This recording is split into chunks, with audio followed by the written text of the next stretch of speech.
আবু হুরায়রা রাদিয়াল্লাহু তাআলা আনহু বলেন, রাসূল সাল্লাল্লাহু আলাইহি সাল্লাম বললেন, ইন্না ফিল জান্নাতি লা গুরাফান, অবশ্যই জান্নাতে এমন কতগুলি ঘর রয়েছে, তুরা বুতুনহা মিন খারিজিহা ও জুহুরুহা মিন বুতুনিহা ও বুতুনহা মিন জুহুরিহা, যেই ঘরের বাহির থেকে ভিতর দেখতে পাওয়া যায় এবং ভিতর থেকে বাহির দেখতে পাওয়া যায়।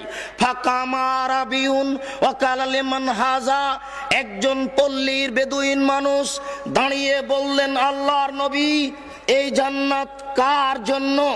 কে এই জান্নাত পাবে যে জান্নাতের বাহির থেকে ভিতর দেখতে পাওয়া যায় এবং ভিতর থেকে বাহির দেখতে পাওয়া যায়? রাসূল সাল্লাল্লাহু আলাইহি সাল্লাম বললেন, মান আতাবাল কালামা ওয়া আতামাত তাআমা ওয়া আদামাস সিয়ামা ওয়া সাল্লা বিল লাইলি ওয়ান নাসু নিয়াম। মান আতাবাল কালামা, যে ব্যক্তি মানুষের সাথে কথা বললে নরম করে কথা বলে। ওয়াতামাত তাআমা, যে ব্যক্তি ভিক্ষুক, অসহায়, দুস্থ, গরিবকে খাদ্য দেয়। ওয়াদামাস সিয়ামা, যে ব্যক্তি নিয়মিত সিয়াম পালন করে।